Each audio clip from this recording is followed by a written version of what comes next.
The divorce papers sat on my dresser like an accusation. Next to them, Julian's gold wedding band caught the afternoon light, throwing tiny shadows across the wood. I picked up the ring and felt its weight in my palm. 6 years of marriage reduced to 14 grams of metal. My phone buzzed. Another message from my lawyer, Patricia. Sign when you're ready. No rush. But there was a rush inside me. A desperate need to understand how I'd missed every single sign. How I'd shared a bed with a stranger for 6 years and never known. I walked to the window and looked out at our street. This house, with its blue shutters and the rose bushes I'd planted 3 springs ago, had been my dream. Or dream, I'd thought. Now it felt like a museum of lies. My reflection stared back at me from the window glass. I looked the same dark brown skin, same natural curls pulled into a bun, same tired eyes. But I felt like a different person than I'd been 3 weeks ago. 3 weeks. That's all it took for my entire life to explode. It started with Aunt Dorothy's death. She was my mother's oldest sister, the one who never married, who traveled the world and sent postcards from places I couldn't pronounce. We'd been close when I was younger. She used to tell me stories about her adventures, about living life on her own terms. When her lawyer called, I thought maybe she'd left me some jewelry or perhaps a small amount of money. I never expected $2.3 million. I remember sitting in that leather chair in Mr. Peterson's office, certain I'd heard wrong. But he repeated it slowly, showing me the documents. Aunt Dorothy had been smart with her investments. She'd built a fortune quietly and she'd left it all to me. Why? I'd asked. Mr. Peterson smiled. She left a letter. The letter was classic Aunt Dorothy. She wrote that I was the only one in the family who'd listened to her stories, who'd seemed to understand that life was bigger than just finding a husband and settling down. She was proud of me for finishing college, for working as a teacher, for being kind. She wanted me to have adventures too. She wanted me to be free. I cried reading it. Then I'd driven home, practically floating, ready to tell Julian the incredible news. But I didn't tell him. Not right away. Something stopped me as I pulled into our driveway. Maybe it was the way Julian's car was parked, crooked and careless, like he couldn't be bothered. Maybe it was the memory of our argument that morning about money, about how I needed to stop sending my parents small amounts to help with their bills. They're adults, Niva, he'd said. They need to figure it out themselves. I tried to explain that family helps family, but he'd rolled his eyes and left for work without kissing me goodbye. So I went inside that afternoon and said nothing about the inheritance. I made dinner. I asked about his day. I played the role of wife while something small and cold formed in my chest. That night I couldn't sleep. Julian snored beside me, oblivious. I stared at the ceiling and thought about Aunt Dorothy's words. About being free. About life being bigger than this. Around midnight, I heard Julian's phone buzz on his nightstand. Once, twice, 3 times. He didn't wake up, but I did. I looked over and saw the screen light up with the last message. Can't wait to see you tomorrow. Love you. The sender was saved as B. Work. My heart stopped. Then it started again, beating so hard I thought it might wake him. I told myself it could be innocent. It could be anyone. Could be a guy friend. Could be about a work project. But I knew. Deep in my bones, I knew. I didn't sleep the rest of that night. I lay there planning, thinking, feeling that cold thing in my chest grow bigger. By morning I'd decided. I would test him. I would see who Julian really was when things got hard. After he left for work, I called Simone, my best friend since high school. She came over with coffee and listened to everything. Girl, she said when I finished, you think he's cheating? I don't know. But I need to find out who I married. So what's your plan? I took a breath. I'm going to tell him my parents lost everything. That they need to move in with us. Simone's eyes went wide. That's genius. If he loves you, really loves you, he'll step up. He'll help your family. And if he doesn't? Then you'll know what you need to do. That evening, I made Julian's favorite dinner. Pot roast with potatoes the way his mother taught me. I poured him wine. I waited until he was relaxed. I need to talk to you about something, I said. He looked up from his plate. What's wrong? It's my parents. They lost their house. His fork stopped halfway to his mouth. What? There was some kind of financial scam. They invested their savings with someone my dad knew from church, and it turned out to be fake. They lost everything. The bank is foreclosing on the house. I watched his face carefully. Watched for concern, for sympathy, for love. What I saw instead was anger. You've got to be kidding me, he said. Julian, they're devastated. They have nowhere to go. That's because your father is an idiot. Who invests their entire savings without checking things out first. My hands clenched under the table. It was someone they trusted. Well, their trust was stupid. He pushed his plate away. Where are they going to live? Here it was. The moment of truth. I told them they could stay with us. Just temporarily until they figure something out. The silence that followed felt like falling. Then Julian exploded. Absolutely not. No way. Niva, we are not running a homeless shelter. They're my parents. They're grown people who made bad decisions. That's not our problem. I stared at him. This man I'd loved. This man I'd promised forever to. They're moving in tomorrow, I said quietly. His face went red. The hell they are. I will not live with your parents. Do you understand me? I work hard for this house. I'm not sharing it with people who can't manage their own lives. Julian, their family. They're not my family. He stood up so fast his chair fell backward. You know what? I can't do this. I can't deal with this drama. I'm going to my office to think. It's 8 at night. I don't care. I need space. He grabbed his keys and his phone and stormed out. The door slammed so hard the walls shook. I sat there at the table with 2 full plates of pot roast and felt my marriage crumble around me. But I also felt something else. Clarity. I picked up my phone and opened the Find My app. We'd set it up years ago for safety so we could find each other in emergencies. I'd never used it before. Julian's dot appeared on the map. He wasn't heading toward his office downtown. He was heading north toward the suburbs. I watched that dot move for 2 hours. At 10 o'clock, it stopped at an address I didn't recognize. And it stayed there. I sat in my living room in the dark and knew my husband wasn't thinking at his office. He was with someone else. At 3 in the morning I couldn't take it anymore. I grabbed my keys, pulled on a jacket and drove to the address. It was a townhouse in a development I'd never been to. Nice. No. Julian's car sat in the driveway like proof. I parked down the street and walked closer. The lights were on in the front room. Through the window I could see them. Julian and a woman. She had red hair and pale skin and she was wearing his shirt. They were on the couch together and he was holding her the way he used to hold me. His hand was in her hair. She was laughing at something he said.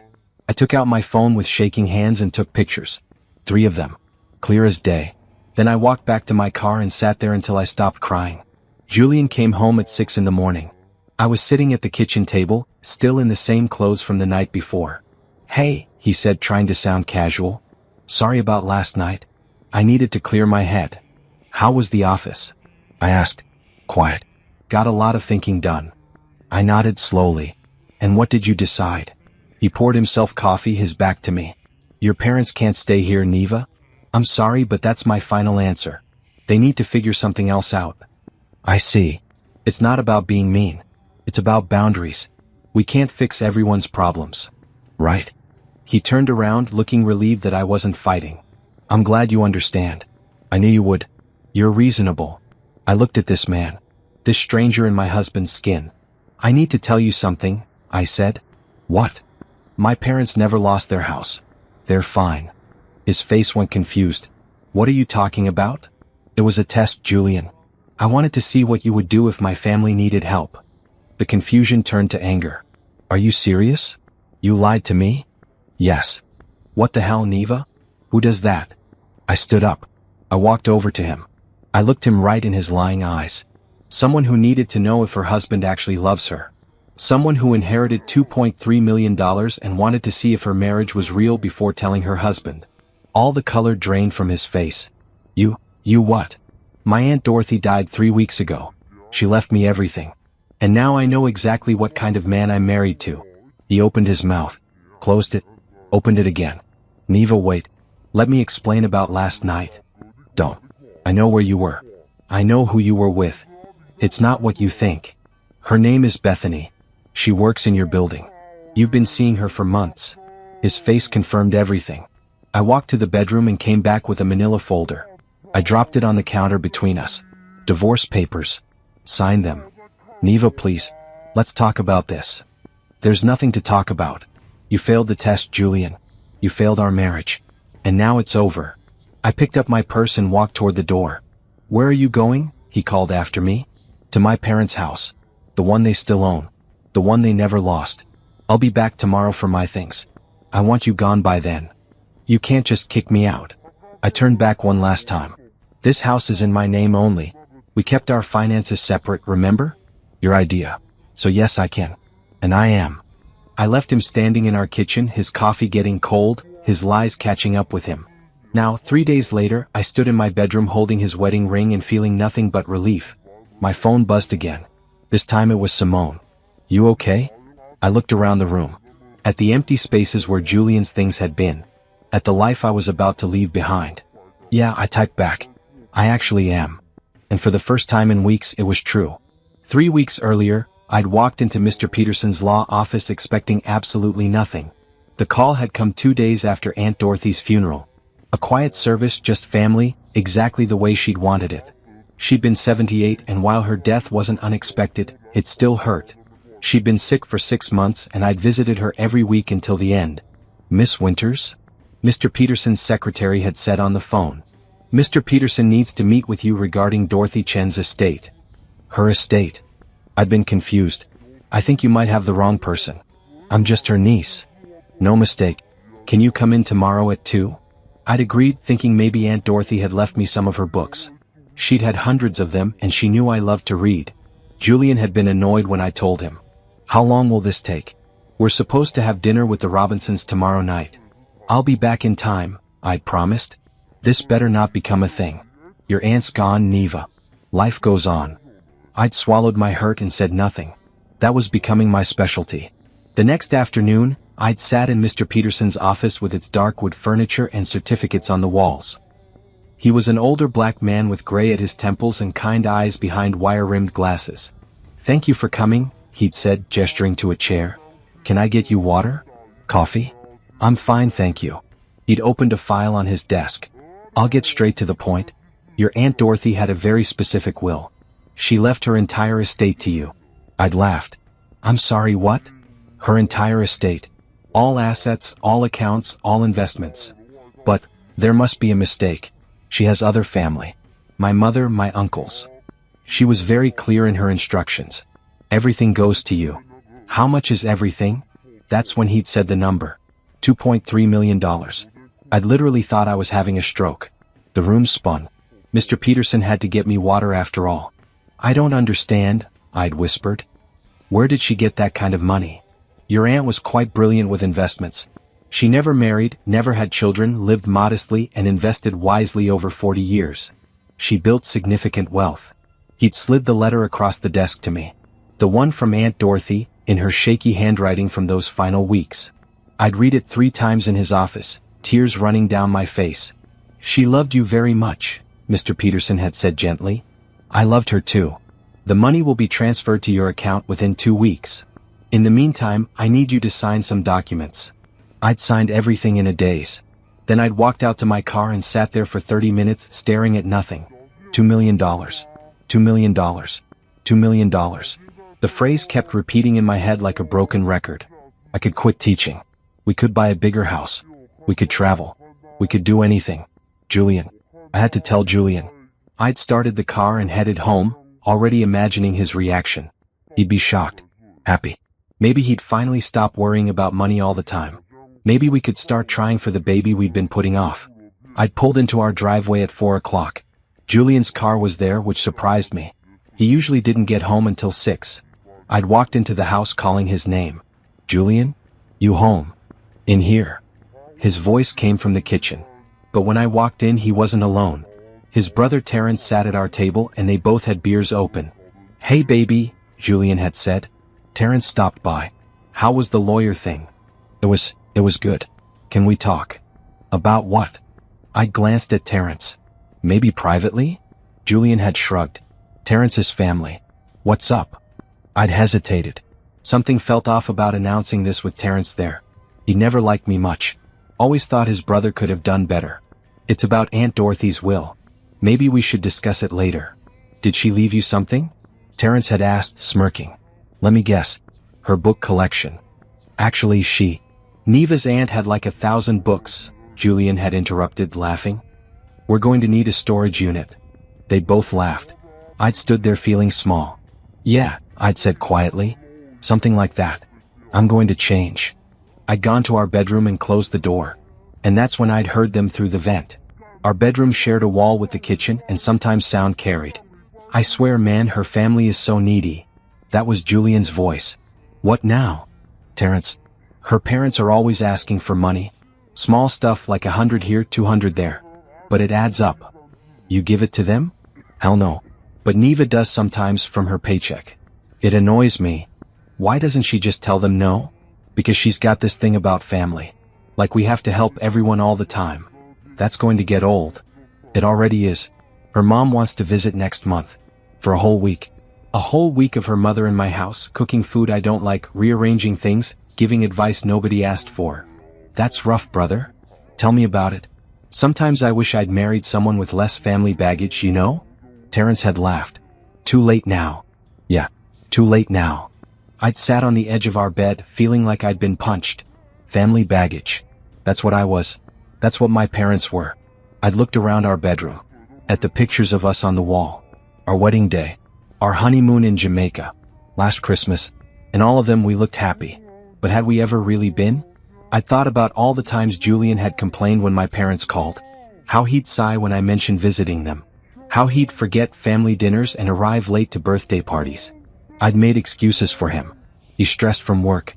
He's not used to big families. He needs his space. But maybe the truth was simpler. Maybe he just didn't care. I'd lain back on the bed and stared at the ceiling. The inheritance felt heavy now instead of exciting. Like a test I hadn't studied for.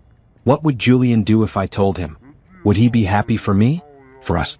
Or would he see dollar signs and forget every complaint he'd just made? I didn't know. And that uncertainty terrified me.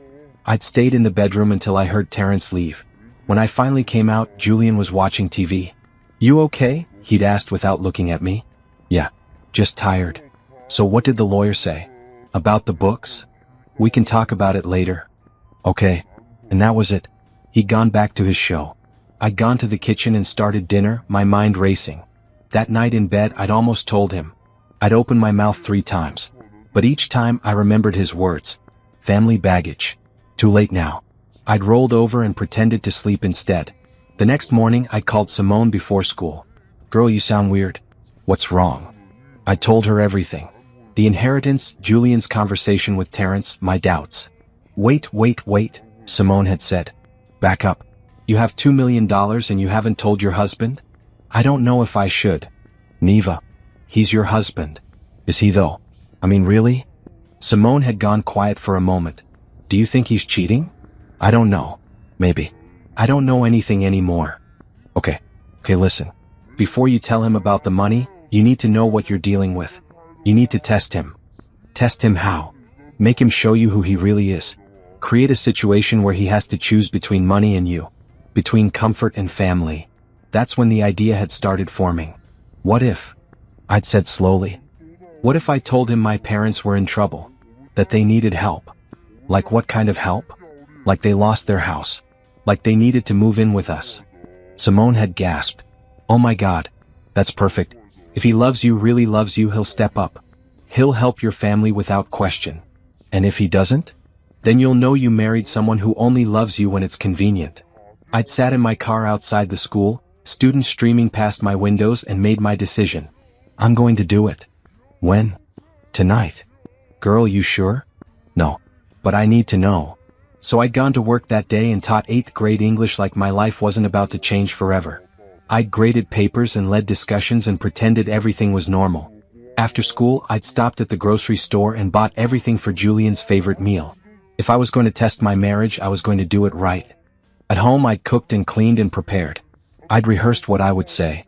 I'd imagined every possible response. But I hadn't imagined the look of pure disgust that would cross his face when I told him. I hadn't imagined him calling my father an idiot. I hadn't imagined him walking out the door without looking back. Actually, that's a lie. Some part of me had imagined exactly that. That's why my hands had been shaking when I served the pot roast. That's why I'd felt sick all afternoon. Because deep down I'd already known. I just needed to be sure. I didn't move from the kitchen table for an hour after Julian left. The pot roast sat there getting cold. The candles I'd lit burned down. The wine in my glass went from cool to room temperature while I stared at nothing. My phone lay face up on the table, the Find My app still open. Julian's dot had stopped moving at that address in the northern suburbs. It just sat there, not moving, like an accusation. Who lives there? I kept thinking. Who is he with? Part of me wanted to call him. To give him a chance to explain. But explain what? That he refused to help my parents in a crisis? That he'd called my father an idiot and stormed out instead of being a partner? Even if the affair suspicion was wrong, even if that dot on the map was innocent somehow, his reaction tonight had shown me everything I needed to know. Around 9 o'clock my phone rang. My mother. I almost didn't answer. How could I tell her that I'd used her and Dad as props in a test? That I'd lied about them losing everything? But I picked up. Hi Mom. Baby girl, I haven't heard from you in a few days. Just checking in. Her voice was so warm, so full of love. Everything Julian's hadn't been. I'm okay, Mom. You don't sound okay. What's wrong?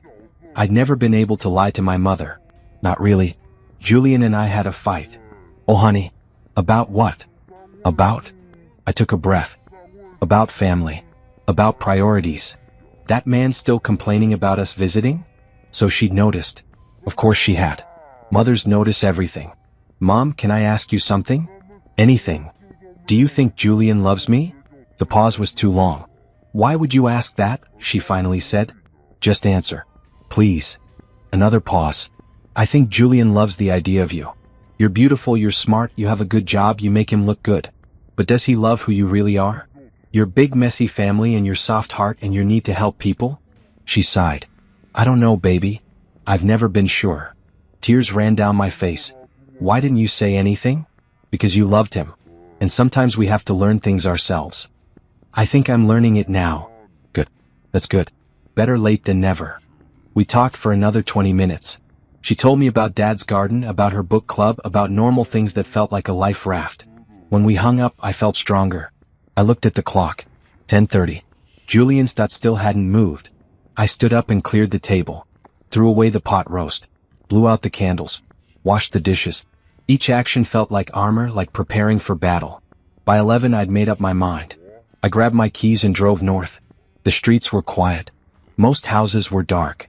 I followed my GPS to the address, my heart pounding harder with each turn. When I pulled onto the street, I saw Julian's car immediately. It was parked in the driveway of a small townhouse with cream-colored siding. Lights glowed in the front windows.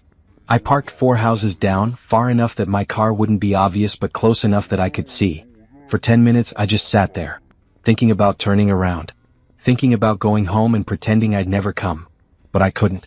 I had to know. I got out of the car and walked up the sidewalk.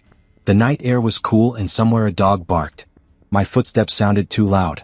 I approached the townhouse from the side, staying in the shadows. The front window had thin curtains and I could see through them into a living room. And there they were. Julian sat on a brown leather couch. Next to him was a woman I'd never seen before. She had red hair that fell past her shoulders, pale skin, and she was wearing what looked like an oversized button-down shirt. His shirt, I realized. She was wearing his shirt. They were close together, his arm around her shoulders. She was laughing at something. He was looking at her the way he used to look at me before we got married, before reality set in. My hands started shaking. The woman leaned in and kissed him. Not a peck. A real kiss. And Julian kissed her back without hesitation. I fumbled for my phone. Managed to open the camera. Took 3 photos through the window, my hands trembling so badly I wasn't sure they'd come out clear. But I didn't need them to be clear. I knew what I'd seen. I backed away from the window, nearly tripping over a garden border. My breath came fast and shallow. The world tilted. I made it back to my car and sat there gasping. Not crying yet. Just gasping like I'd been underwater too long. The photos were clear enough. Julian's face, the woman's red hair, their bodies pressed together. 6 years. 6 years of marriage. 6 years of believing we were building something together. All lies. I don't know how long I sat there. Time felt weird, stretchy. Eventually, I started the car and drove home on autopilot. The house was dark when I got there. Our house. My house, technically. We'd bought it with money from my inheritance when my grandmother died years ago. Julian's name wasn't on the deed. Something he'd insisted on at the time. For tax reasons, he'd said. I thought it was strange but went along with it. Now I was grateful. I went inside and turned on every light. I needed to see clearly, to think clearly. I made coffee even though it was past midnight.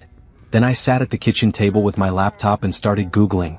Divorce lawyers in the area. Asset protection. Prenuptial agreements. We'd never gotten a prenup. Julian had said they were unromantic, that he trusted me completely. What a joke. Around 2 in the morning, I found Patricia Morris's website. She specialized in divorce cases, particularly ones involving infidelity and complex financial situations. Her reviews were excellent. Her photo showed a middle-aged black woman with natural hair and sharp eyes. I sent an email request for a consultation before I could change my mind. Then I pulled up the Find My app again. Julian's dot was still at that townhouse. Still there at 2 in the morning. My coffee had gone cold. I dumped it in the sink and made more. By 3 I was researching the inheritance laws. Because I'd inherited the money after we got married, it might technically be marital property in our state. Unless I kept it completely separate. I grabbed my phone and called Mr. Peterson's office. It went to voicemail, obviously. Mr. Peterson, this is Niva Winters. I need to set up an urgent meeting about my inheritance from Dorothy Chin. I need to know how to protect those assets in a divorce. Please call me as soon as possible. Divorce? I'd said it out loud now. Made it real. I looked at the photos on my phone again. Julian and that woman. That woman wearing his shirt. Who was she? How long had this been going on? Did she know about me? My phone buzzed. A text from Simone. Can't sleep. You okay? I called her. She answered on the first ring, her voice alert despite the hour. Niva? He's cheating on me. What? How do you know? I told her everything. The dot on the map, the drive to the townhouse, the woman in his shirt, the photos. Simone was quiet for a long moment. Then, I'm coming over. It's 3 in the morning. I don't care. I'm coming over. She lived 20 minutes away. I used that time to shower, to wash off the feeling of standing in that yard, of witnessing my marriage end through a stranger's window. When I got out, I heard a car door. Simone let herself in with her key. I found her in the kitchen making tea. Sit, she ordered. I sat. She put a mug in front of me, then sat across from me. She looked at my face for a long moment. Okay, she said. We're going to get through this. But first, I need to see the photos. I showed her. Watched her face go hard. That's Bethany, she said quietly. What? Bethany Richardson. She works in Julian's building. Different company but same floor. I met her at his office Christmas party last year. I tried to remember. The Christmas party had been a blur of forced smiles and small talk. Julian had introduced me to so many people. You're sure? Positive. She was all over Julian that night. I thought it was weird, but he brushed it off. Said she was just drunk and friendly. My stomach turned. Last Christmas. This has been going on since at least last Christmas. Maybe longer. I put my head in my hands. Simone reached across and grabbed my wrist. Listen to me. You are going to survive this. You are going to more than survive. You're going to win. How? First, you protect that inheritance. Keep it completely separate from your marital assets. Second, you document everything. Every photo, every lie, every piece of evidence. Third, you get the best divorce lawyer in this city. And fourth, you show Julian that he picked the wrong woman to betray. I looked up at her. I was going to tell him about the money tonight. Before all this. Thank God you didn't. What if I had? What if I told him and then found out about the affair? Then he'd be trying to take half of $2 million right now. The thought made me cold. We sat there until the sun came up, planning. Simone made lists. I sent more emails to divorce lawyers. We looked up Bethany Richardson on social media. Her Facebook was private, but her Instagram wasn't. She posted a lot about fitness, about brunch, about her cute townhouse.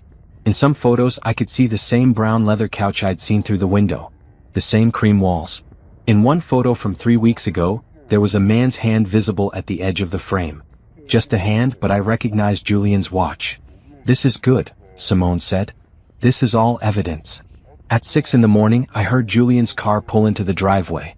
Simone looked at me. What do you want to do? I don't want to see him yet. I'm not ready. Then let's go. Come stay at my place. I grabbed my laptop, my phone, a change of clothes. We went out the back door and around the side of the house, getting into Simone's car just as Julian walked in the front. As we drove away, I looked back at the house. The home I'd loved. The life I'd built.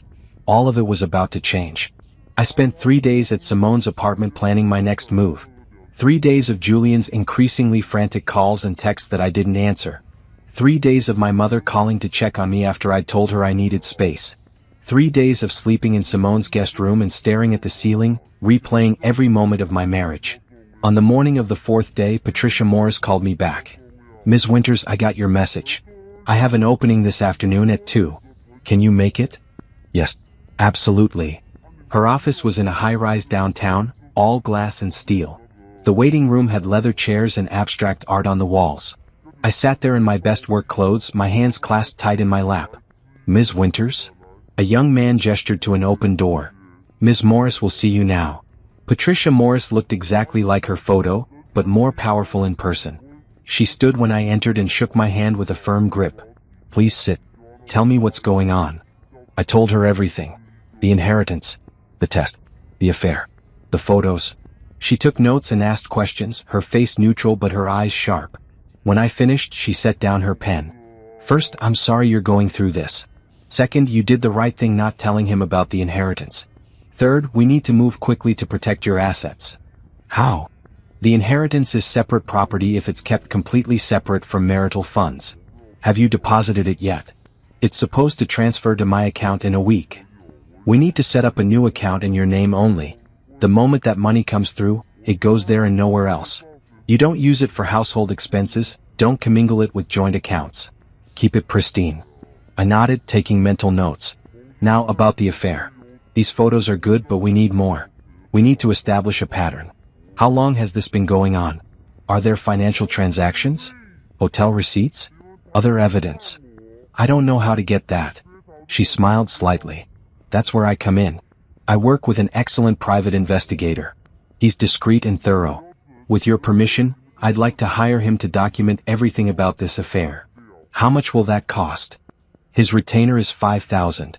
But given what you've told me about your husband's behavior, I think he'll have results quickly." I thought about the inheritance money, still theoretical, still not quite real. "Do it." "Excellent. One more thing. Do you have somewhere safe to stay? Because once we start these proceedings, things may get ugly." "I'm staying with a friend." "Good. Stay there. Don't go back to the house unless absolutely necessary, and if you do, bring someone with you." "What about my things?" "My clothes, We'll get your things. But not yet. Right now we gather evidence. Then we file. Then you get your life back." I signed paperwork. Gave her copies of the photos. Provided Julian's information, Bethany's information, everything I knew. When I left her office 2 hours later, I felt different. Not happy, not healed, but purposeful. Like I'd finally stopped floating and started swimming. The private investigator's name was Robert Chin. No relation to Aunt Dorothy, but the coincidence felt like a sign. He called me that evening. "Ms. Winters, Patricia Morris asked me to reach out. I'd like to meet and discuss the case." We met at a coffee shop. Robert was in his 50s, Chinese-American, with gray hair and eyes that didn't miss anything. He ordered black coffee and pulled out a tablet. "Tell me about your husband's routine. When does he work? What does he do on weekends? Any patterns you've noticed?" I told him about Julian's schedule. How he left at 7 every morning, supposedly came home at 6. How he'd been working late more often the past few months. How he'd started going to the gym suddenly, something he'd never cared about before. "The gym," Robert said, making a note. "That's classic. Any change in appearance? New clothes? New cologne?" I thought back. "He's been dressing better. I thought it was for work. It might have been. Just not his actual job." Over the next 2 hours, Robert asked me everything. About our finances, our fights, our friends. About Bethany Richardson and what I knew about her. "I'll start surveillance tomorrow," he said finally. "I'll follow him for a week, document where he goes, who he sees, how often he's with Ms. Richardson. I'll check for hotel stays, restaurants, any gifts purchased. We'll build a timeline." "Will he know he's being followed?" "Not if I'm doing my job right." I gave him everything he needed and went back to Simone's apartment feeling like I'd just hired a hit man. Not to hurt Julian, but to kill my old life completely. That night, I finally answered one of Julian's texts. "I need space. Don't call me." His response came immediately. "Babe, what's going on? You've been gone for days. I'm worried about you." I stared at the words. The fake concern. The manipulation. "I need time to think," I typed back. "Think about what?" "Talk to me. I'll be home this weekend to get some things. We can talk then." Okay, good. "I miss you."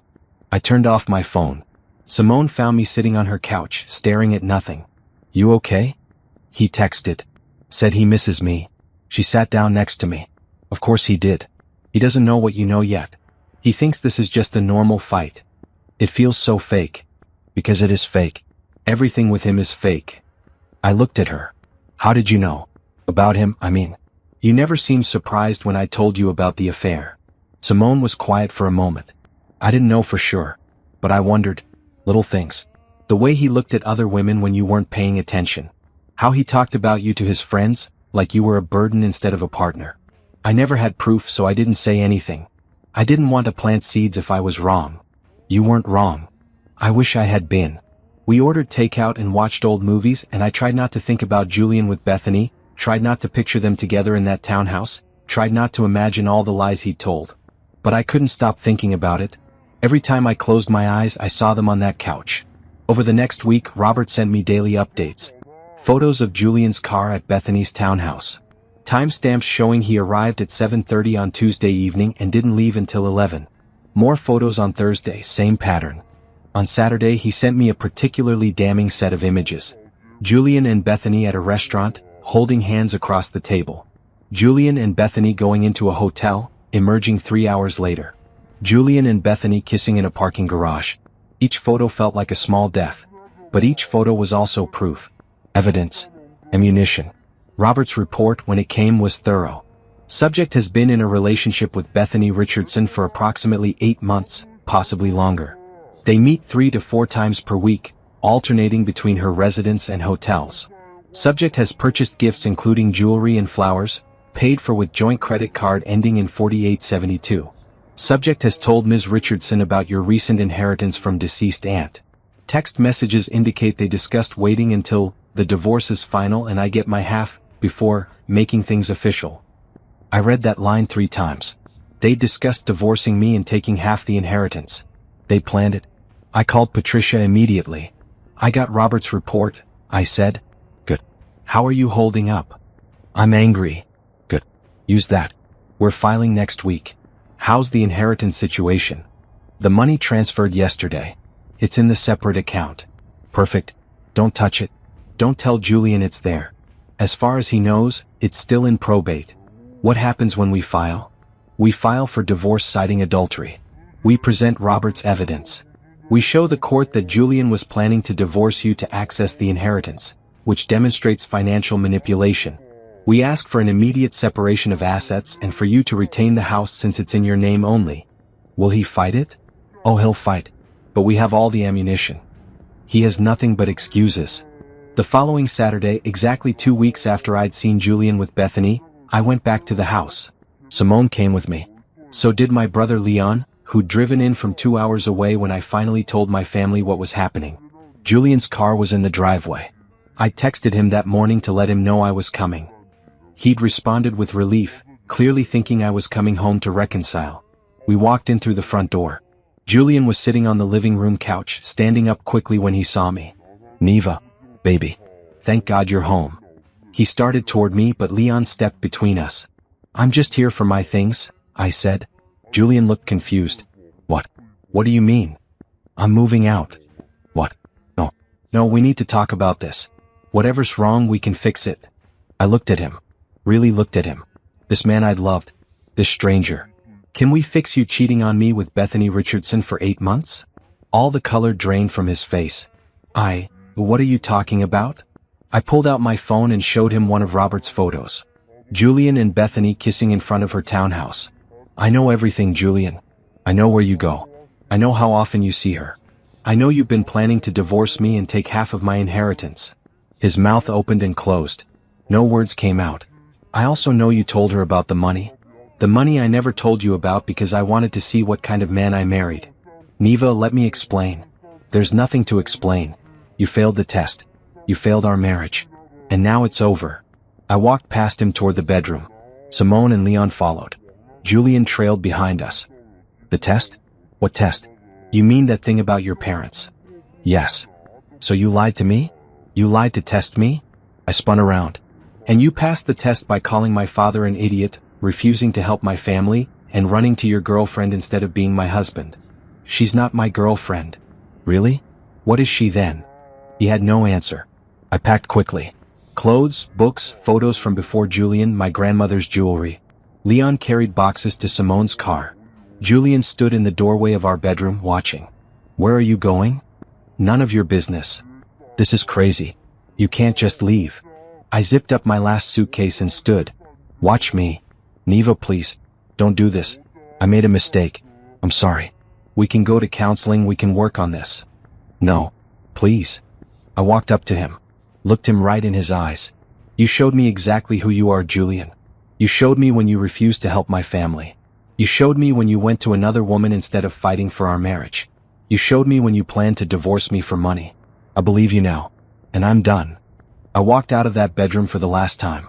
At the front door I turned back. My lawyer will be in touch. Don't contact me. Don't come to my work. Sign the papers when you get them. What papers? The divorce papers. His face went white. You're divorcing me? Did you think I wouldn't? Niva, please. I love you. I laughed. It came out harsh and bitter. You don't even know what love means. I walked out. Leon and Simone followed. As we drove away, I looked back one last time. Julian stood in the doorway, small and pathetic. I felt nothing but relief. Patricia filed the divorce papers on Monday morning. By Monday afternoon, Julian had been served. By Monday evening, my phone wouldn't stop ringing. I'd blocked Julian's number, so he tried everything else. He called from different numbers. He sent emails. He messaged me on social media. Every message was some variation of "please talk to me," or "this is a mistake," or "we can fix this." I deleted them all without reading past the first line. Tuesday morning, Bethany tried to contact me.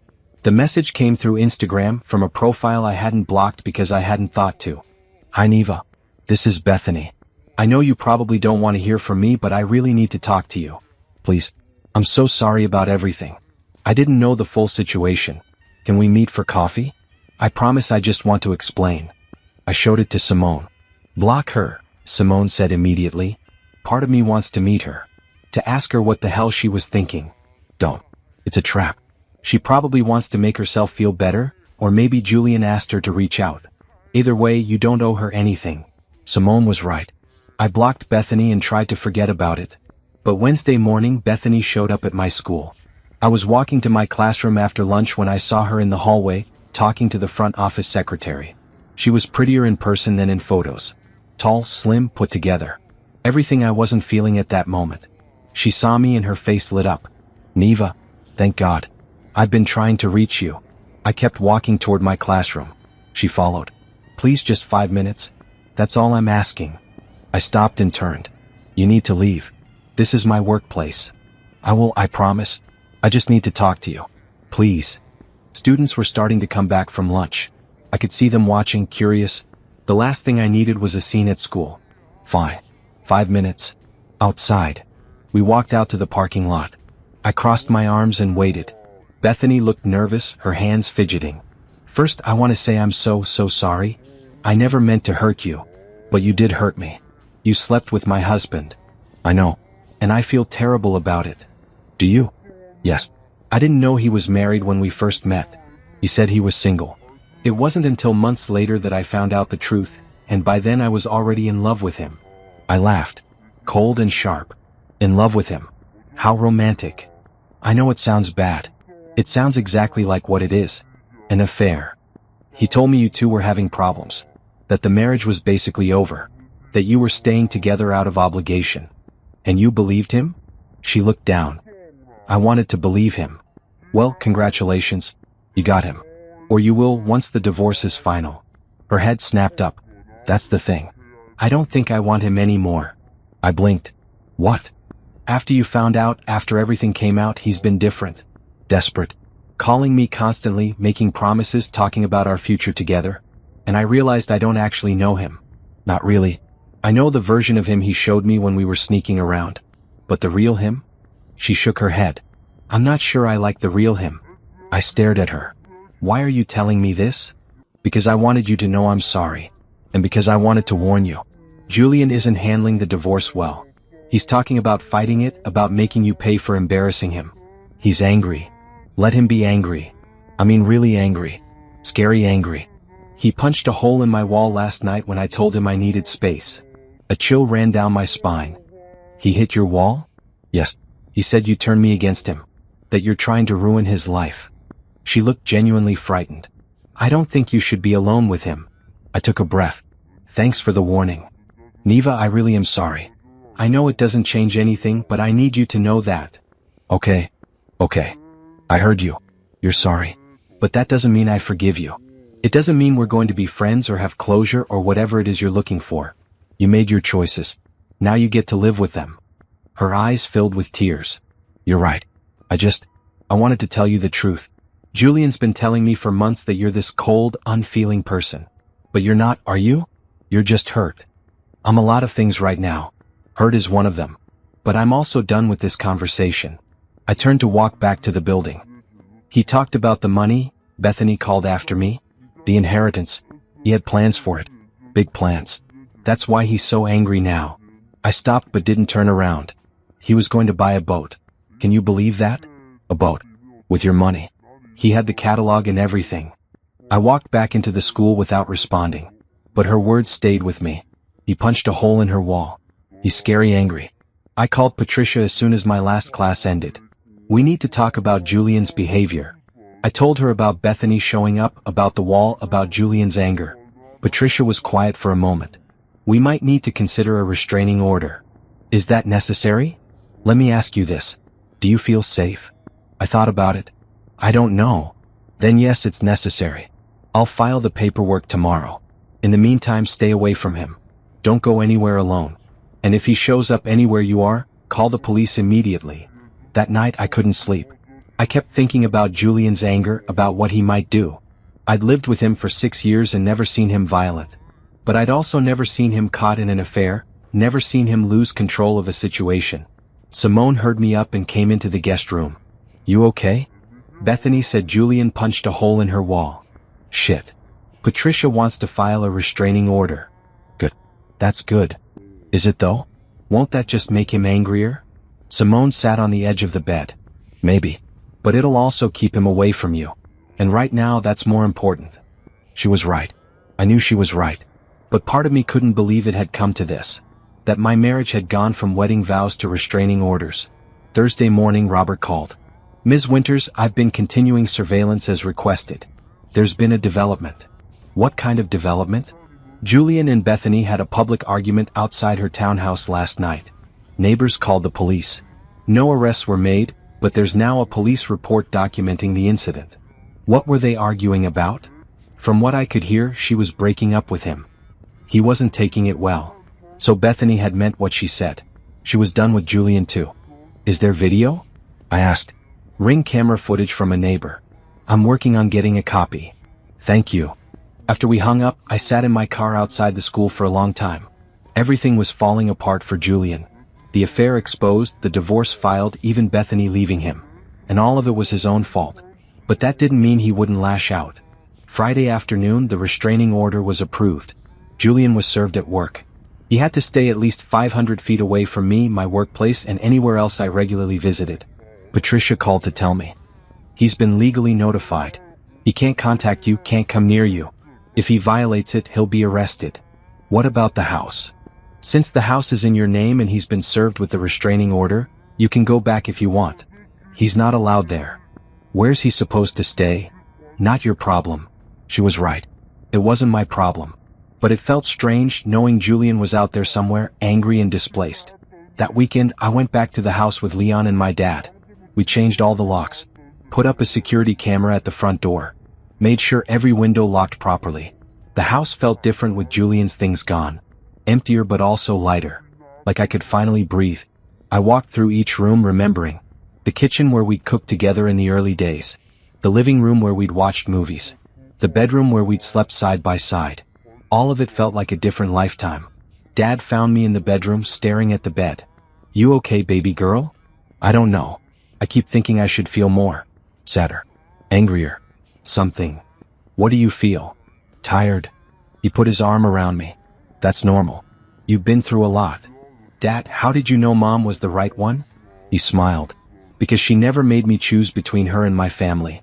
Because she loved me even when I was being stupid. Because she showed up every single day even when it was hard. Julian never showed up, did he? No, honey. He didn't. I leaned against my father and let myself cry. Not for Julian. Not for the marriage. But for the version of myself who'd believed in both. Monday morning, I woke up in my own bed for the first time in 3 weeks. The house was quiet. The morning sun came through the windows at an angle I'd forgotten. I made coffee in my kitchen. Sat at my table. Started planning the next chapter of my life. My phone buzzed with an email from Mr. Peterson, Aunt Dorothy's lawyer. Ms. Winters, I hope this message finds you well. I wanted to remind you about the second part of your aunt's bequest. In addition to the monetary inheritance, she left specific instructions for a property transfer. Please contact me at your earliest convenience to discuss. A property? Aunt Dorothy had left me a property? I called him immediately. Ah, Ms. Winters. Yes, the property. Your aunt owned a small commercial building downtown. She purchased it as an investment 20 years ago. Currently, it houses a vacant storefront and 2 small apartments above. She left it to you free and clear, no mortgage. I couldn't speak for a moment. Ms. Winters? I'm here. I didn't know she owned property. She was very private about her investments. The building needs some work, but it's in a good location. Downtown has been developing quite nicely in recent years. After we hung up, I sat there stunned. Not just money. Property, a building, an idea started forming. Faint at first, then stronger. What if I turned that building into something? What if I used it to build a new life? I called Simone. I have an idea, I said. I'm listening. Aunt Dorothy left me a building downtown. What if I turned it into a bookstore? A bookstore with a cafe like we always talked about in college? Silence. Then, Niva Winters, that is the best idea you've ever had. And just like that, I had a plan. Not just for surviving the divorce. For building something entirely my own. Something Julian could never touch. The divorce proceedings moved forward like a slow avalanche. Papers filed, responses due, depositions scheduled. Patricia kept me updated on everything, her voice always calm and professional, even when delivering bad news. And there was bad news. Julian was fighting. Art. He's claiming emotional distress, Patricia told me during one of our weekly calls. Says your test about your parents caused him psychological harm. I almost laughed. He's claiming I hurt him? People do desperate things when they're about to lose. He's also disputing the inheritance protection, claiming that because you received it during the marriage, it should be marital property. But you said it was protected if I kept it separate. It is. And we'll win that argument. But he's going to drag this out as long as possible. Why? Because he's angry. Because he feels entitled. Because he has nothing else. That night, Julian's mother called me. I hadn't heard from her since everything started, and I almost didn't answer. But I did. Niva, honey, it's Gloria. Julian's mother had always been kind to me. Warmer than Julian ever was, honestly. Hi, Gloria. I heard about the divorce. Julian told me his version, but I wanted to hear yours. So I told her. Everything. The test, the affair, the plans to take my inheritance. I left nothing out. When I finished, she was quiet for a long time. I believe you, she finally said. You do. Julian has always been selfish. Even as a boy. His father and I tried to teach him better, but some things are just in a person's nature. She sighed. I'm sorry, Niva. You deserve better than my son. Thank you for saying that. Will you be okay? Yes. I think I will. Good. That's good. And Niva? Don't give him a penny. Whatever that inheritance is, you keep it. Build a good life for yourself. After we hung up, I sat there feeling something like vindication. Even Julian's own mother saw the truth. 2 weeks later, I met Julian face to face for the first time since I'd moved out. It was a deposition at Patricia's office. Required by law, unavoidable. Both of us, both lawyers, a court reporter. Patricia had prepared me extensively. Don't let him rattle you, she'd said. Answer only what's asked. Don't volunteer information. And don't react no matter what he says. I wore my best professional outfit. Navy dress, simple jewelry, hair pulled back. I looked like a teacher, which is exactly what I wanted. Respectable. Calm. In control. Julian looked terrible. He'd lost weight. His suit didn't fit right. He had dark circles under his eyes and his hair needed cutting.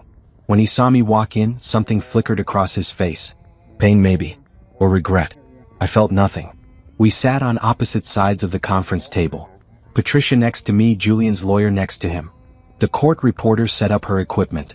Julian's lawyer, a thin man named Robert Bradford, started the questioning. Mrs. Sterling, can you tell us about the inheritance from your aunt? Ms. Winters, Patricia corrected. She's going back to her maiden name. Ms. Winters, Bradford amended. The inheritance? I gave the basic facts. Aunt Dorothy died, left me money, I received it, put it in a separate account. And you didn't tell your husband about this inheritance? Not immediately, no. Why not? I wanted to make sure our marriage was solid before complicating it with money. So you didn't trust him? I wanted to test his character. By lying to him? Patricia held up a hand. Objection. Argumentative. Bradford moved on. You told Mr. Sterling that your parents had lost their home. That was false, correct? Yes. So you lied to your husband? I created a scenario to see how he would respond to adversity. And his response was to seek comfort elsewhere. His response was to call my father an idiot, refuse to help my family, and run to his girlfriend. Julian flinched. Bradford cleared his throat. My client denies there was any romantic relationship before the separation. Your client is lying. Ms. Winters, Patricia said quietly. A warning. Bradford pulled out a folder. Let's talk about the night in question. You claim you saw Mr. Sterling at another woman's residence. I didn't claim it. I documented it. Without his knowledge. Some might call that stalking. Some might call it investigating my husband's suspicious behavior. Did you have permission to track his location? We had a shared location app for safety. It was mutual. But you used it to spy on him. I used it to find out why my husband was lying about his whereabouts. The questioning went on for 2 hours. Bradford trying to make me look paranoid, suspicious, manipulative. Me staying calm, sticking to facts, not taking the bait. Finally, it was Patricia's turn. Mr. Sterling, how long were you involved with Bethany Richardson? Julian shifted in his seat. We're just friends. Patricia pulled out photos. Robert's surveillance shots. These were taken over the course of 2 weeks. Do you hold hands with all your friends? That's out of context. Do you kiss all your friends in parking garages? I don't have to answer that. Actually, you do. You're under oath. Were you having a sexual relationship with Bethany Richardson while married to Ms. Winters? Julian looked at his lawyer. Bradford nodded slightly. Yes. The word hung in the air. For how long? About 8 months. And did you tell Ms. Richardson about the inheritance Ms. Winters received? I might have mentioned it. According to text messages obtained legally, you discussed divorcing Ms. Winters and claiming half the inheritance. Correct. Julian's jaw clenched. We talked about a lot of things. Yes or no, Mr. Sterling? Yes. So you were planning to leave your wife anyway, but you wanted to wait until after you could claim her inheritance money? That's not how it was. Then how was it? I was unhappy. The marriage wasn't working. Bethany understood me in ways Niva didn't. Patricia slid another photo across the table. This is from your office Christmas party last year. December 15th. Do you remember this party? Yes. Ms. Richardson was there? I think so. And this photo shows you two in what appears to be an intimate conversation. Would you say the affair started before or after this party? Julian looked trapped. I don't remember exactly when. Try to remember. Maybe around then. So 9 months ago. Not 8. Maybe. Mr. Sterling, when Ms. Winters told you about her parents' housing situation, what was your response? I said they couldn't stay with us. Why not? Because we don't have room. You have 3 bedrooms. I meant emotional room. It would have been stressful. More stressful than your wife finding out about your affair? Julian didn't answer. Let me ask you directly. When Ms. Winters came to you with a family crisis, did you offer any support whatsoever? I told her we'd figure something out. Before or after you called her father an idiot? His face reddened. I was frustrated. So frustrated that you left your home and went directly to your girlfriend's house? I needed to clear my head. By spending the night with another woman? I didn't spend the night. Patricia pulled out another photo. Timestamp clearly visible. Your car arrived at 8:47 p.m. and left at 6:23 a.m. What do you call that? Julian looked at his lawyer desperately. Bradford looked back with barely concealed annoyance. No further questions, Patricia said. When the deposition ended, Julian tried to approach me in the hallway. Niva, please. Can we just talk for a minute? Patricia stepped between us. My client has nothing to say to you, Mr. Sterling. I'm talking to my wife. Your soon-to-be ex-wife. And if you come any closer, you'll be in violation of the restraining order. Julian stopped, his hands clenched into fists. This is insane. Niva, you're really going to throw away 6 years over one mistake? I looked at him. Really looked at him. It wasn't one mistake, Julian. It was 8 months of lying. It was planning to use me for my inheritance. It was choosing everyone else over me over and over again until I finally woke up. I love you. No, you don't. You love what I represented. The good wife, the steady income, the inheritance you thought you could claim. But you never loved me. That's not true. Then why did you leave the night I needed you most? Why did you run to Bethany instead of staying to work things out? He had no answer. That's what I thought. I turned to Patricia. I'm ready to go. As we walked to the elevator, I heard Julian call after me. You'll regret this, Niva. You're making the biggest mistake of your life. I didn't turn around. In the elevator, Patricia looked at me with something like approval. You did well in there. I don't feel like I did well. I feel tired. That's normal. But the hard part is over. Now we just wait for the judge. How long? A few months. Maybe sooner if he agrees to a settlement. He won't. Probably not. But we'll win anyway. I went home that night and stood in my quiet house. The house that was mine that Julian could never take from me. I poured a glass of wine and sat on the back porch, looking at the garden I'd planted 2 years ago. The roses were blooming. Life continuing despite everything. My phone buzzed. A text from an unknown number. You think you won but you didn't? You're going to pay for ruining my life. Julian, texting from a new number to get around the restraining order. I screenshot the message and sent it to Patricia. Then I blocked the number. 20 minutes later, Patricia called. I forwarded that to the police. He's violated the restraining order. They're going to pick him up tonight. Will he go to jail? Probably just overnight until he's arraigned tomorrow. But it'll be on record. Another piece of evidence showing his character. After we hung up, I sat there feeling something strange. Not satisfaction exactly. Not happiness. But something like justice. Julian had spent our entire marriage putting himself first. Now he was facing consequences for the first time in his life. And I wasn't there to save him. Julian spent one night in jail for violating the restraining order. His brother bailed him out the next morning and, according to the grapevine, gave him a place to stay. Terrence called me a few days later. I almost didn't answer, but curiosity won. Niva, it's Terrence. I know. Listen, I just wanted to say, I was wrong about you. I waited. Julian told me his version of things and I believed him. Then I heard the truth. About the affair, about everything. And I'm sorry. You didn't deserve any of this. Thank you. He's my brother, so I have to help him out. But between you and me, he's an idiot who threw away a good thing. I hope you take him for everything. After we hung up, I felt something loosen in my chest. Even Julian's own family saw the truth. The divorce dragged on through spring. Motions filed, counter motions submitted, endless paperwork. Julian fought every single point. He wanted half the house value, half the inheritance, spousal support. Patricia shot down each claim methodically. The house was purchased with your separate inheritance from your grandmother before the marriage. He has no claim. The recent inheritance was kept completely separate. He has no claim. And spousal support? He was employed throughout the marriage and had an affair. He has no claim. So why is this taking so long? Because he's hoping you'll get tired and settle. Don't. I didn't.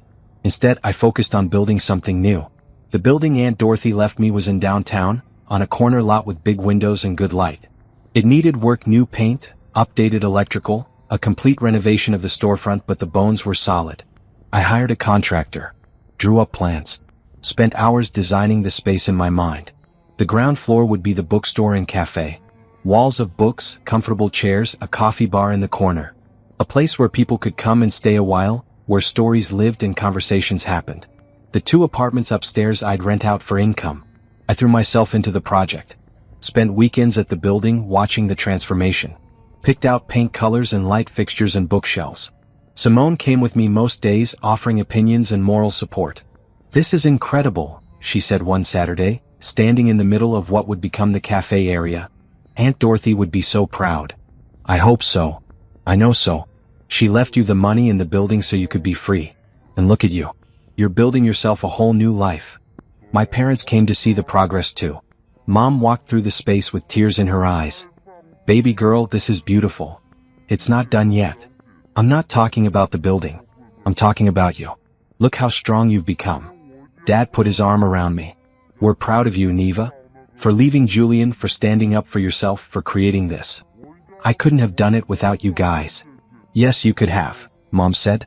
But we're glad we could help. The bookstore became my refuge. When the divorce stress got too much, I'd go there and paint walls or arrange furniture or plan displays. Physical work that produced visible results, unlike the invisible work of ending a marriage. I hired a designer to help with the logo and branding. She was a young woman named Tasha with bright ideas and infectious enthusiasm. "What do you want the name to convey?" she asked during our first meeting. I thought about it. Freedom. New beginnings. Stories. What about Dorothy's? As a tribute to your aunt. I loved it immediately. Dorothy's Books and Cafe. Perfect. And we'll make it warm and inviting, like walking into a hug. Over the next few weeks, the space transformed. Walls painted a soft cream color. Dark wood bookshelves installed. A long counter for the cafe with an espresso machine and display case for pastries. Tables and chairs scattered throughout, each one slightly different, like pieces collected over time. I hired staff. A barista named Carmen who made incredible lattes. A part-time bookstore clerk named Damon who knew literature like breathing. A baker named Mrs. Chin, no relation to Aunt Dorothy or Robert, but another sign from the universe, who made the most amazing muffins and cookies. 6 months after I'd filed for divorce, Dorothy's opened for business. The grand opening was on a Saturday in early summer. I'd invited everyone I knew. My parents came and Leon with his wife. Simone brought half her office. Even Gloria, Julian's mother, showed up with a beautiful flower arrangement. "This is wonderful, Niva," she said, hugging me. "You should be very proud." "Thank you, Gloria. Julian doesn't know I'm here." "I hope that's okay." "It's more than okay. I'm glad you came." The bookstore filled with people. The cafe counter stayed busy all day. People browsed books, took photos, sat in the comfortable chairs and stayed for hours. I stood behind the counter at one point, looking around at what I'd built, and felt something I hadn't felt in a long time. Joy. Pure, uncomplicated joy. That evening, after everyone left and the staff went home, I sat alone in my bookstore. The evening sun came through the big front windows at an angle, lighting up the spines of hundreds of books. I thought about Aunt Dorothy. About how she'd lived her whole life on her own terms, answering to no one. About how she'd given me the means to do the same. "Thank you," I whispered to the empty room. "For everything." My phone buzzed. A text from Patricia. "Good news. Julian's agreed to settle. He's dropping all claims to the inheritance and the house. He just wants to be done." I read the message 3 times, hardly believing it. "What changed?" I texted back. His lawyer convinced him he'd lose everything if he went to trial. Plus his legal fees were piling up. He's broke and tired. "When can we finalize?" "I'll send over the papers tomorrow. Once you both sign, we'll file with the court. You'll be officially divorced in about 6 weeks. 6 weeks. After months of fighting, 6 more weeks and I'd be free. That night, I celebrated with Simone at her apartment. We ordered too much Chinese food and drank wine and watched romantic comedies. "To freedom," Simone said, raising her glass. "To freedom," I echoed. "And to never settling for less than you deserve. Never again." We clinked glasses and I felt the future open up in front of me.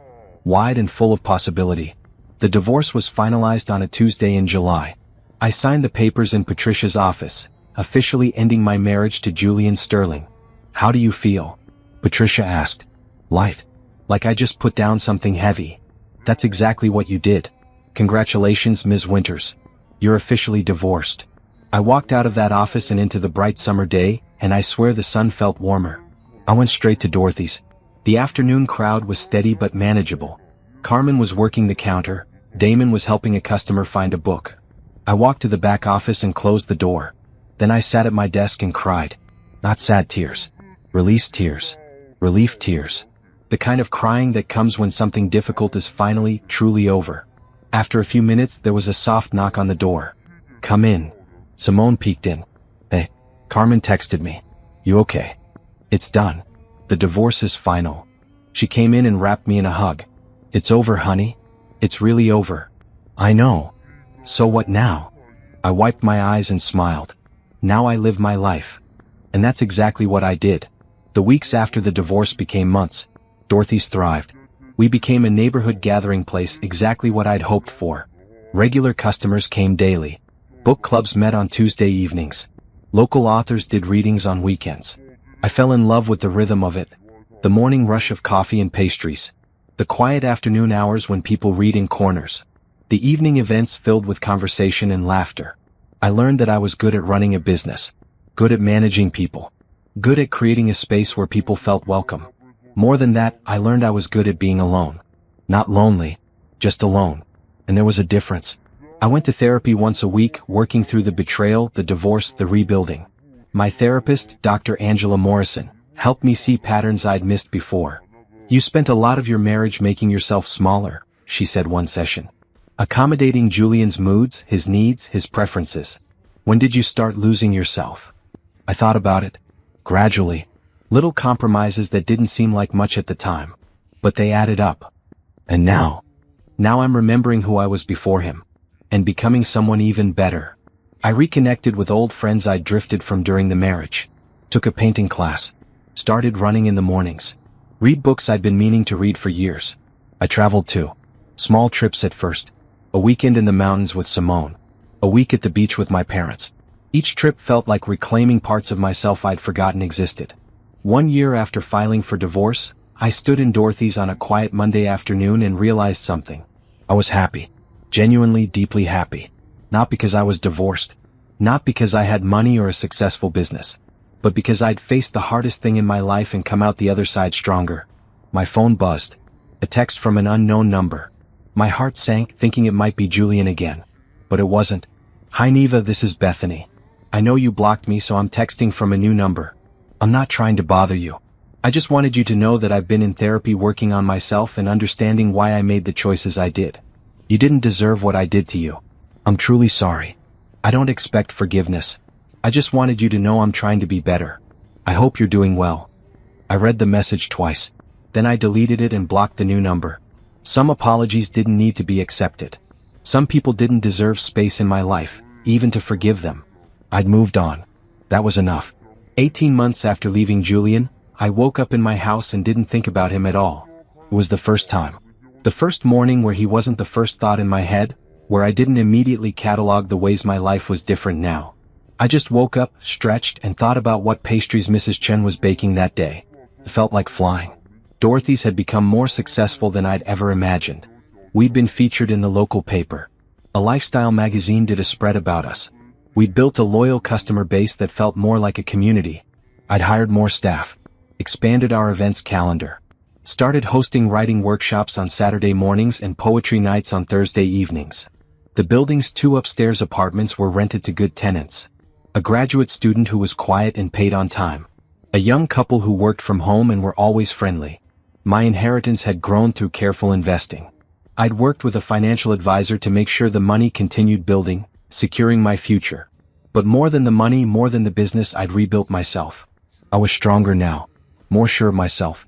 Less willing to compromise on things that mattered. I'd learned to say no without guilt. To set boundaries without apologizing. To put myself first without feeling selfish. The old Niva had bent herself into shapes to please Julian. The new Niva stood up straight. One Wednesday afternoon, a man came into the bookstore carrying a dog. Well, not carrying exactly. He had a large golden retriever on a leash and the dog was pulling him toward the door. "I'm so sorry," he said, laughing as the dog dragged him inside. "Bruno saw your window display and apparently needed to investigate immediately." I came around the counter. "We're dog-friendly. He's welcome." "Really?" "Absolutely. What's his name?" "This is Bruno. He's 2 years old and has no manners whatsoever." Bruno was sniffing everything, tail wagging so hard his whole body wiggled. He came over to me and sat, looking up with soulful eyes. I laughed and petted his head. "He seems very well-mannered to me." "That's because you're giving him attention. It's his favorite thing." The man held out his hand. "I'm Trevor. Trevor Grant." I shook his hand. "Niva Winters. Welcome to Dorothy's."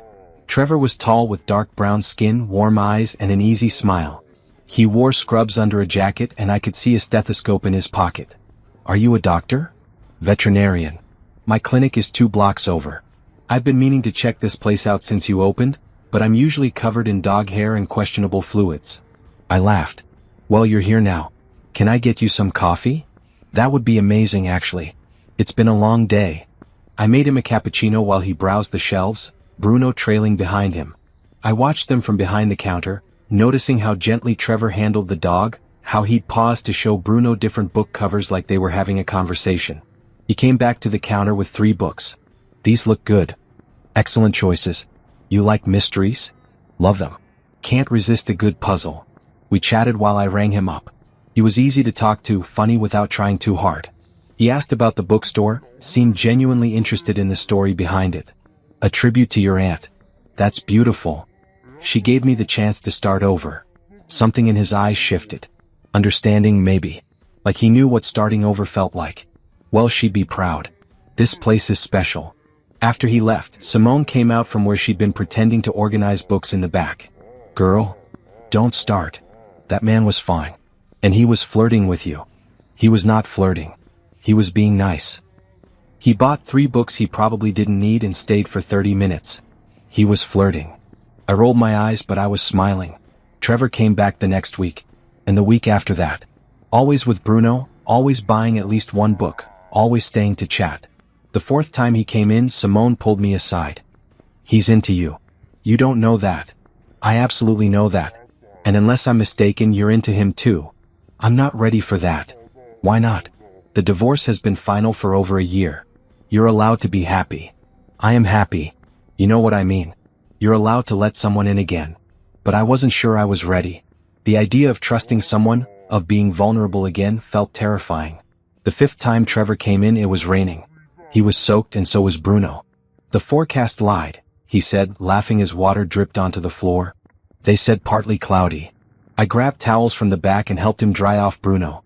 We ended up sitting at a table, both of us drying out, while Bruno sprawled at our feet. Can I ask you something? Trevor said after a while. Sure. Are you seeing anyone? My heart jumped. No. Would you want to? See someone, I mean, specifically me. For dinner, maybe? I looked at him. At his kind eyes and nervous smile. At the way his hand was absently petting Bruno, like he needed something to do. I haven't dated in a long time, I said carefully. Me neither. I went through a bad breakup 2 years ago. Thought I'd never want to try again. He paused. But then I met you and I don't know. Something feels different. Different how? Easy. Comfortable. Like I could talk to you for hours and never get bored. I felt the same way. But I was scared. I'm divorced, I blurted out. Recently. Well, not super recently, but recently enough. Okay. And it was bad. He cheated. It was messy. I'm sorry that happened to you. I just don't want you to think I'm normal dating material right now. I'm still figuring things out. Trevor smiled gently. Niva, I'm a guy in my 30s who talks to dogs all day and reads mystery novels in his spare time. Normal is relative. I'm not asking you to marry me. I'm just asking if you'd like to have dinner sometime. I thought about it. About Julian and all the ways he'd hurt me. About the walls I'd built to protect myself. But I also thought about Aunt Dorothy, about how she'd lived boldly, about how she'd wanted me to be free. Okay, I said. Yes, I'd like that. Trevor's face lit up. Really? Really? But I need to go slow. Slow is good. I like slow. We made plans for the following Friday. Dinner at a casual Italian place downtown. Nothing fancy, low pressure. When he left, Simone appeared from nowhere. You said yes. I said yes. I'm so proud of you. It's just dinner. It's not just dinner. It's you letting yourself be open again. It's you taking a chance. That night I called my mom and told her about Trevor. Oh baby, that's wonderful. What's he like? Kind. Funny. A veterinarian. He has a big goofy dog. Do you like him? I think so. But I'm nervous. That's normal. Your heart is still healing. What if I'm not ready? What if I mess it up? Then you mess it up. But Niva, you can't let Julian steal your whole future. He took enough from you already. She was right. I knew she was right. Friday came too quickly and not quickly enough. I changed outfits 4 times. Called Simone in a panic. Almost canceled 3 times. But at 6 o'clock I walked into the restaurant and saw Trevor waiting at a table and everything calmed down. He stood when he saw me. You look beautiful. Thanks. You clean up nice too. We sat down and ordered. The conversation flowed easily just like it did in the bookstore.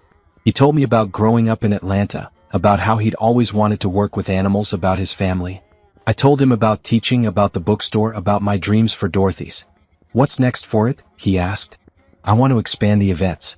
Maybe author signings with bigger names. Maybe a monthly book festival. That sounds amazing. What about you? What's next for the clinic? I'd love to add another vet, someone who specializes in exotic animals. Right now it's just me and my techs and we're getting overwhelmed. We talked about books and movies and places we wanted to travel. He'd been to Costa Rica and wanted to go back. I'd never been anywhere tropical and wanted to try. We should go together sometime, he said, then immediately looked embarrassed. Sorry, that's too forward. First date and I'm already planning vacations. I smiled. It's okay. I like that. Someday. At the end of dinner, he walked me to my car. I had a really good time, he said. Me too. Can I see you again? Yes. Soon? Soon. He didn't try to kiss me. Just smiled and watched me get in my car. It felt perfect. Over the next few months, Trevor and I fell into a pattern. Dinner once a week. Coffee on Sunday mornings. Long walks with Bruno through the park. He was patient with my hesitations, understanding when I needed space. He never pushed, never demanded more than I could give. Slowly my walls came down. I told him about Julian eventually. About the affair, the inheritance test, the divorce. He listened without judgment, his hand holding mine. You're incredibly strong, he said when I finished. I don't feel strong. That's because you're living it. But from the outside, looking at everything you survived and how you rebuilt your life, that's strength, Niva. Real strength. I realized I was falling for him. Carefully, cautiously, but falling nonetheless. It felt different than it had with Julian. Safer. Built on honesty instead of illusions. One evening 6 months after our first date, Trevor and I were at my house making dinner together. He was chopping vegetables while I stirred sauce and music played in the background. I love this, he said suddenly. Cooking? Cooking? This. The easiness of it. I smiled. Me too. He set down his knife and turned to me.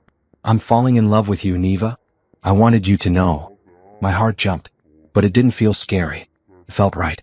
I'm falling for you too. He kissed me then, gentle and sure, and I kissed him back without hesitation. That night, as we sat on the couch watching a movie with Bruno sprawled across our feet, I realized something. I'd built more than just a business. More than just financial security. I'd built a life I actually wanted to live. With people who valued me. With a future full of possibility. Julian had tried to break me. But instead he'd freed me. And now I was exactly where I was supposed to be. 2 years after the divorce, I got a phone call from a number I didn't recognize. I almost didn't answer. But something made me pick up. Hello? Niva? It's Terrence. Julian's brother. I hadn't heard from him since his apology call years ago. Hi, Terrence. What's going on? I'm calling because, well, Julian asked me to reach out. He wants to talk to you. My stomach tightened. I don't think that's a good idea. I know. I told him the same thing. But he's insistent, and honestly, I thought you should know what's happening with him. What do you mean? Terrence sighed. He lost his job 6 months ago. The affair with Bethany came out at work, caused all kinds of problems. He's been unemployed since. Living with me and my wife, which is causing its own issues. I felt a flash of something. Not quite satisfaction, but close. I'm sorry to hear that. Are you though? Not really. I wouldn't be either. Look, I'm not asking you to feel bad for him. I'm just giving you a heads up that he might try to contact you again. He's in a bad place, financially and emotionally, and he's got some fantasy that if he apologizes to you, you'll help him out. Help him out? Yeah. He knows about your bookstore and knows you're doing well. He thinks maybe you'd give him a loan or something.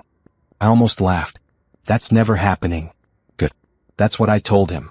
But he doesn't listen. So if he shows up at your store or calls you, just know that's what he wants. Thanks for the warning. Niva? For what it's worth, you did the right thing. Leaving him, building your own life. He didn't deserve you. After we hung up, I sat there processing. Julian wanted money. Of course he did. He'd wanted my money from the beginning. I called Patricia immediately. He's not allowed to contact you, she said. The restraining order might have expired, but harassment is still illegal. If he shows up, call the police. What if he just wants to apologize? Do you believe that's all he wants? No. Then trust your instincts. You owe him nothing. 2 weeks later, I was closing up Dorothy's on a Thursday evening when I saw him through the window. Julian stood on the sidewalk outside looking at the store. He'd aged badly. Thinner, grayer, older than his years. He wore a wrinkled jacket and jeans that had seen better days. My first instinct was to lock the door. But something made me wait. He saw me and his face changed. Relief maybe. Or desperation. He opened the door and stepped inside. Hi, Niva. Julian. We stood there looking at each other across the bookstore. 2 years might as well have been 20. We were completely different people now. This place is nice, he said, looking around. Really nice. Thank you. You did well for yourself. I did. I heard you're with someone new. A veterinarian? How did he know that? Then I remembered social media, mutual friends, the way information travels in a small city. Yes. That's good. That's really good. You deserve to be happy. I waited. Whatever he'd come to say, I wasn't going to make it easier for him. I wanted to apologize, he finally said. For everything. For the affair, for how I treated you, for trying to take your money. All of it. I was wrong. Okay. I heard your apology. He looked confused, like he'd expected more. Don't you want to say anything? What do you want me to say, Julian? I don't know. Maybe that you forgive me? I thought about it. Thought about all the pain he'd caused, all the nights I'd cried, all the work it took to rebuild myself. I don't forgive you. His face fell. Why not? Because forgiveness is something you have to earn. You can't just show up after 2 years and expect me to hand it over. I'm trying to make amends. I'm trying to be better. Are you? Or are you here because your life fell apart and you're hoping I'll help you? He flinched. Terrence told you. He did. I'm not here for money. Then why are you here? I wanted to see you. To see if maybe we could talk. Maybe be friends someday. I almost laughed. Friends? Julian, we were never friends. We were married, but I don't think we actually knew each other. That's not fair. Isn't it? You cheated on me for almost a year. You planned to divorce me and take my money. You called my family a burden. Where in any of that did you act like a friend? I was a different person then, and I'm a different person now. Someone who doesn't need closure or friendship from the man who betrayed her. He looked around the bookstore again and I could see him calculating. Seeing the success, the money it represented. Business looks good, he said. You must be doing really well. There it was. The real reason. Don't, I said quietly. Don't what? Don't pretend this is about apologizing when it's actually about money. It's not. Julian, I'm not stupid. I know you lost your job. I know you're living with your brother. I know you're struggling. And I'm sorry about that, I really am. But it's not my problem. I'm not asking for money. Good. Because the answer would be no. He looked at me with something like anger now. The mask slipping. You really changed, he said. You used to be kind. I'm still kind. Just not to people who tried to use me. I loved you. No, you didn't. You loved the idea of me. You loved having a wife who made you look good. But you never loved me. That's not true. Then why did you leave the night I tested you? Why did you go to Bethany instead of staying to work things out? He had no answer. Just like the last time I'd asked. You should go, I said. Niva. There's nothing left to say. You came, you apologized, I heard it. Now go live your life and let me live mine. I made a mistake. One mistake. It wasn't one mistake. It was a pattern of choices, each one valuing yourself over our marriage. And now you're facing consequences for those choices. I walked to the door and opened it. Julian stood there for another moment, like he couldn't believe this was happening. Then slowly he walked toward the exit. At the door he stopped. I really am sorry. I know you don't believe me, but I am. Maybe you are. But sorry doesn't change what happened. It doesn't give me back the time I wasted on you. It doesn't undo the pain. He nodded slowly. The vet guy. Does he treat you well? He treats me like I matter. Good. That's good. He looked at me one last time. Goodbye, Niva. Goodbye, Julian. I watched him walk away down the sidewalk, shoulders slumped, defeated. I felt nothing. No satisfaction in his downfall. No pity for his struggles. Just nothing. I closed the door and locked it, turned off the lights, stood in my bookstore in the gathering dark, and I realized I was free. Truly free. Not because Julian was gone, but because he had no power over me anymore. He couldn't hurt me. Couldn't make me doubt myself. Couldn't take anything from me. I'd won. Not by destroying him, but by building something he couldn't touch. I called Trevor on the drive home.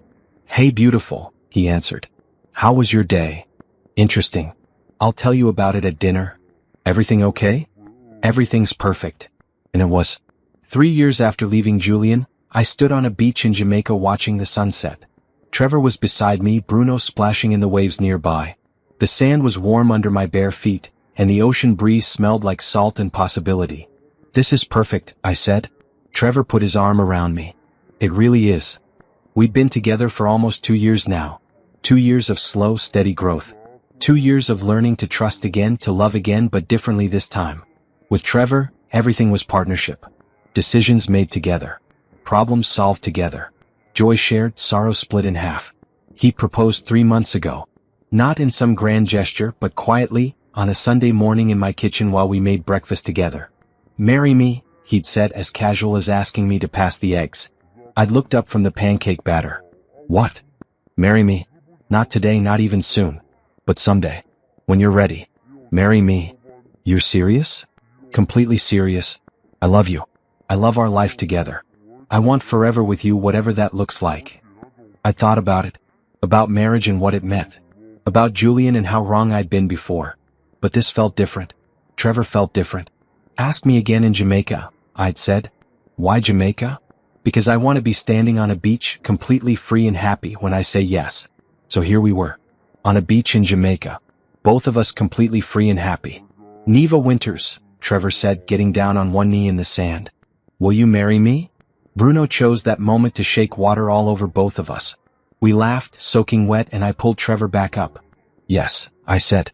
"Yes, I'll marry you." He kissed me while the sun set and the ocean rolled in, and everything felt exactly right. Back home, Dorothy's continued to thrive. We'd expanded into the space next door, adding more seating and a second-floor reading room. We were hosting regional authors now, sometimes national ones. The bookstore had become a destination. I'd hired a manager to handle day-to-day operations, freeing me up to focus on bigger picture planning, and to have a life outside of work. I'd learned that lesson well. Work was important, but it wasn't everything. Simone and I still had lunch every week. My parents visited monthly. Leon and his wife just had their second baby, and I was the proudest aunt alive. I'd even reconnected with some of Julian's family. Gloria came to the bookstore often, and we developed a real friendship. She'd apologized 100 times for Julian, but I told her the same thing each time. "You didn't betray me." "He did. You're not responsible for his choices." One Saturday afternoon, a young woman came into Dorothy's. She couldn't have been more than 25 and she looked lost. "Can I help you find something?" I asked. "Maybe. I don't know. I'm looking for..." She trailed off, tears welling up. I recognized that look. That lost, broken look I'd worn years ago. "Come sit," I said gently, leading her to a quiet corner. "Tell me what's going on." Her name was Nicole. Her boyfriend had cheated on her. She just found out and she didn't know what to do. "Everyone's telling me to forgive him," she said. "To work it out. But I don't know if I can trust him again." I remembered being her. Young and hurt and confused. "Can I tell you something?" I said. "You don't have to decide right now. You don't have to forgive him or leave him or do anything except survive this moment." "How do you know?" "Because I've been where you are.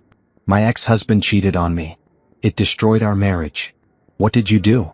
"I left. But that was right for me. Might not be right for you. Only you can decide that." "How did you know it was right?" "Because staying would have meant accepting less than I deserved. Because I couldn't imagine rebuilding trust with someone who'd broken it so completely. Because when I imagined my future with him, I felt trapped. When I imagined my future without him, I felt free." She nodded slowly. "I feel trapped. Then maybe you have your answer." I gave her my card. Told her if she ever needed to talk to call. Bought her a book about finding yourself after betrayal. She left looking a little less lost than when she'd arrived. Trevor found me in the office later, staring at nothing. "You okay?" "I was just thinking about how far I've come. 3 years ago I was that girl. Lost and hurt and unsure of everything. And now I'm here. With you. With this life we're building. Happy." He kissed the top of my head. "I'm glad you're here too." That night, we had dinner with Simone and her new boyfriend. The 4 of us sat on my back patio, eating and laughing and making plans for Trevor's and my wedding. "Small ceremony," I said. "Just family and close friends." "What about a honeymoon?" Simone asked. "We're thinking Costa Rica," Trevor said. "Since Niva's never been." "Sounds perfect." Later, after everyone left, Trevor and I sat outside watching the stars. "You know what I love about us?" Trevor said. "What?" "We're not trying to complete each other. We're complete on our own. We're just choosing to share our lives." He was right. I didn't need Trevor to make me whole. I was already whole. But I wanted him anyway because life was better with him in it. That was the difference. Need versus want. Desperation versus choice. With Julian, I needed him. Needed his approval, his affection, his validation. I'd made myself smaller to fit into his life. With Trevor, I wanted him. But I'd be okay without him. I was choosing him freely, fully, every single day. And he was choosing me the same way. 6 months later, we got married in my parents' backyard. 40 people, an acoustic guitar, handwritten vows. I wore a simple white dress and flowers in my hair. When I walked down the makeshift aisle, Trevor had tears in his eyes. Bruno sat beside him wearing a bow tie, tail wagging. We promised to love each other, to support each other, to be partners in everything. And when the officiant said we could kiss, Trevor swept me up and spun me around and everyone cheered. At the reception, Gloria pulled me aside. "I'm so happy for you, Niva. This is what love should look like. Thank you for being here. I wouldn't miss it. Your family, regardless of Julian." I hugged her, grateful for this connection that had survived everything. My father gave a toast that made everyone cry. My daughter learned the hard way that not everyone deserves her heart. But she never stopped believing in love. She never let one bad experience close her off to possibility. And now she's found someone who sees her worth and celebrates it every day. That's the real happy ending. Later, dancing with Trevor under string lights while our friends and family celebrated around us, I thought about Aunt Dorothy. She'd given me the tools to save myself. The money, the building, the belief that I could be more than someone's wife. She'd given me freedom. And I'd used it to build everything I'd ever wanted. "What are you thinking about?" Trevor asked. "About how grateful I am. For all of it. Even the hard parts. Even Julian? Especially Julian. Because leaving him led me here." Trevor smiled. "Then I guess I should thank him. Let's not go that far." We laughed and kept dancing. Somewhere in the crowd, I caught Simone's eye. She raised her glass to me and I raised mine back. We'd done it. We'd survived the worst and found the best. The music played on. The night sky spread out above us. And I felt nothing but joy. Pure, uncomplicated, earned joy. This was my life now. Built from the ashes of the old one. Stronger, brighter, mine. Julian had tried to take everything from me. Instead, he'd given me the push I needed to become who I was always meant to be. A woman who knew her worth. A woman who chose herself. A woman who was free. And standing there in Trevor's arms, surrounded by people who truly loved me, I realized something. I'd won. Not because Julian had lost, but because I'd found myself. And that was the greatest victory of all.